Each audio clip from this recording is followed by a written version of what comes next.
picked up Watson. Still found a way to clear the zone. Must have played some soccer.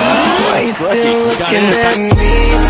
Why you still looking at me? Yo, what's up guys, back with another video, and today we got a new event in Hockey Ultimate Team, the European Hockey Club event.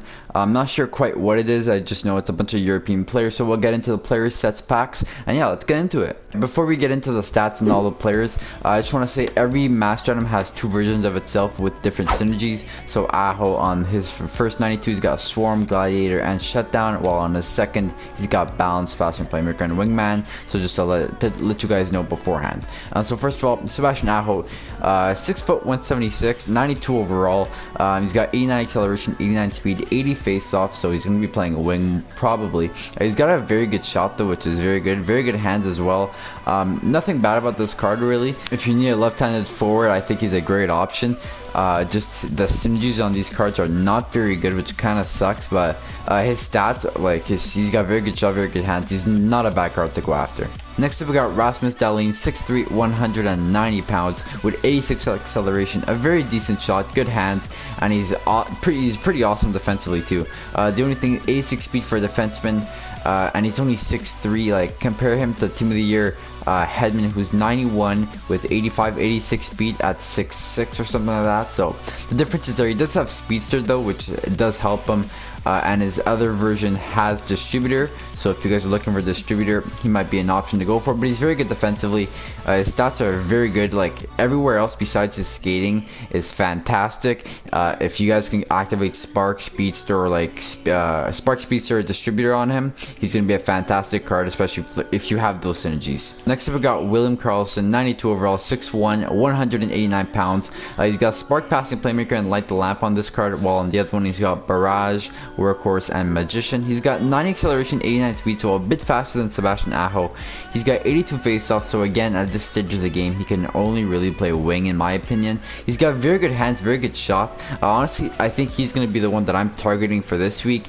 He's honestly fantastic pretty much everywhere. He's very good defensively, great hands, a great shot, and he's 90 acceleration, 89 speed, and he's got Spark, which if you're using Spark, great synergy. Same for Workhorse, that's a very good synergy. Yeah, pretty easy to get Workhorse. Anyway, I think if you're looking between him and Sebastian Aho, I feel like Sebastian Aho in game is better. I just feel like Aho in game is just better in general than Karlsson. I feel like Karlsson's more of a bigger guy, even though I think Aho is bigger. Actually, no, Karlsson is bigger. But Karlsson's, like, the stats are very close. 95 shot, 96 deking, and he's got 90 speed, 89. So it's very similar, Karlsson's probably the best forward in my opinion in this event. Next up we got Timo Meier, who's got well, he's got Distributor on this card, and on the other one he's got Howitzer, Wingman, Heart and Soul, Distributor, Magician, and Gladiator. 86 acceleration, 86 speed, very slow for a guy who's only 6 foot. He's got a very good shot, very good hands. I feel like that's always the theme with these forwards. He's very good defensively and that hitting. There's nothing really wrong with him. You have to play him at wing because he's got shit face-offs. If you guys can activate, like I said for Dahlin, if you guys can activate, let's say you pick up this card, you get Howitzer, Wingman, and then Distributor or Spark, like he'd be a good card. Aside from that, like if you can't activate synergies on him, I'd stay away from him. But yeah, 86 is too slow for a master item at this stage of the game. Next up we got Jakob Silverberg. This card's got Balanced, Magician, and Workhorse. So Workhorse, pretty good synergy there. Next one he's got Spark, Light the Lamp, and Passing Playmaker. So Spark, once again, very good synergy. So yeah, he's 6'2", 202. So he's a pretty big guy, and he's got 91 acceleration. So the fastest guy out of all these masters. He's got a very good shot, very good hands, and he's actually pretty decent defensively.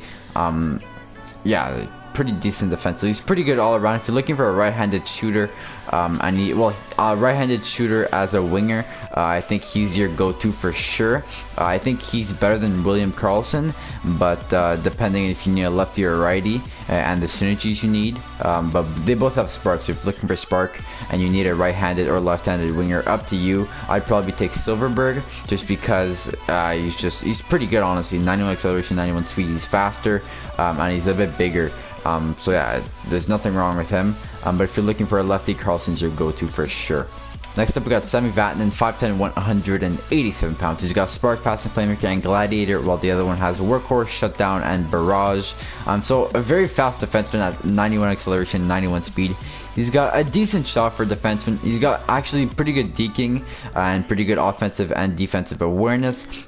His checking his checking and his like hitting and body checking strength could use a little bit of work, as he's only 5'10", so he's gonna be small. He's gonna be like a Makar, but if you're gonna go for a defenseman like this, you might as well have gone for Makar or make Makar. In my opinion, he's just better.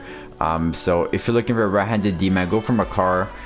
Even though, like, unless you're looking for synergies, but like I feel like Makar, yeah, he's faster and he's taller and he's got a better shot. He's pretty much better all around, so I don't see a point of making Vatanen, but he's very fast.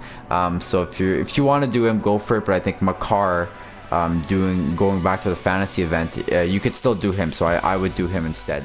Next up, we got the set. So 50 gold players for a gold collectible. That's pretty simple, and we've already seen that. Next up, 4 gold collectibles for a 1 of 2 choice of a random player item from this event.